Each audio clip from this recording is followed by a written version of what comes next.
Today is Thursday, Parashat Tzav, and we continue learning about the Seder of Pesach, about the step-by-step order. And where we left off yesterday, we continue. The next step is Rochza. What is Rochza? Let's remember, we did first Kiddush, then we washed our hands without bracha, and then afterwards we dipped the celery into the water and salt, and we ate it with Birkat Borei Peri Adama. Then we cut the matzah, the middle matzah, that is between the three matzot. There is a one in the middle between the two matzot. We cut it. We put the piece, the larger piece, under the tablecloth for the afikomen. And then we said the Haggadah. And after the Haggadah, we drank the second cup of wine. And now we are at the step of washing our hands before saying the bracha on the matzah. When we wash our hands, we do bracha this time on netilat yadayim. After washing the hands and saying the bracha netilat yadayim, then motzi matzah. We take the two complete matzot and the middle one that is broken, and we say Baruch atah Hashem Elokeinu chalam hamotzi lechem min haaretz.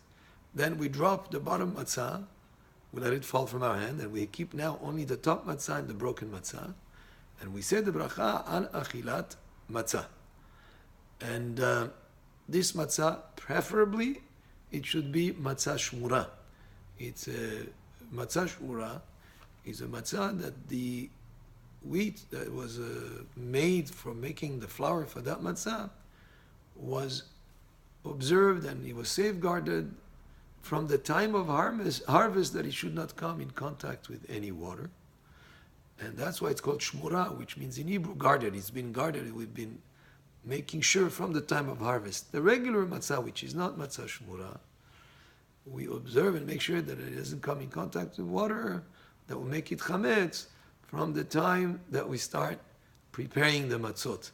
And that's why we're careful from the time that we start kneading and making and baking the matzot, that it should be within 18 minutes, and there are laws that pertain to that. So the bracha of motzi lechem min haaretz and al achilat matzah very preferably should be done on matzah shmura. So after the beracha, the person who's leading the seder tastes a little piece from that matzah, and then he has to eat, preferably if possible, 2 kazait, twice 28 grams of matzah from the matzah that is on top and the broken matzah that is in the middle. And of course, it's not going to be enough for everybody on the table to have that kind of quantity.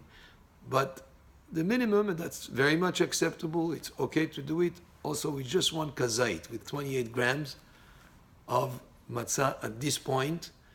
And this is the obligation to eat matzah on the night of Pesach.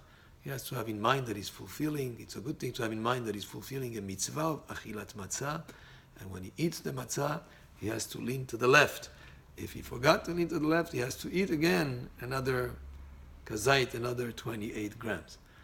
The ladies also lean to the left, but here there is a difference. If a man forgot to lean to the left, he has to again eat leaning to the left, but a lady would be exempt if she forgot to lean to the left when she ate the matzah.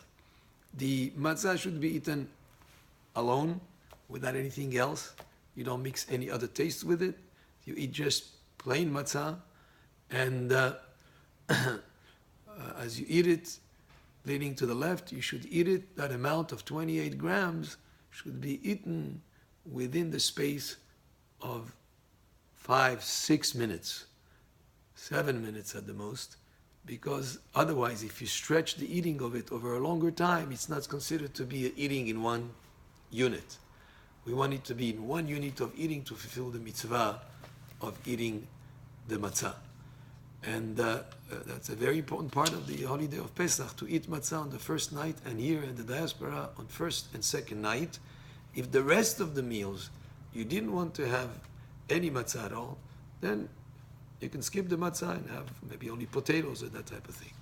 But the matzah obligation is on the first night, and here in the diaspora on first and second night, and that's why we say bracha before eating the matzah.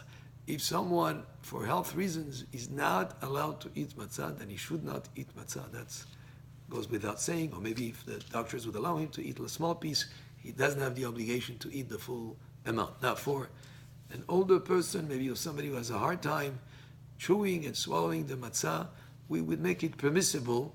Of course, if he can handle it otherwise, he should eat only the matzah, nothing else. But we make it permissible maybe to dip it in some water or to dip it in some wine so that it makes it softer and easier to eat.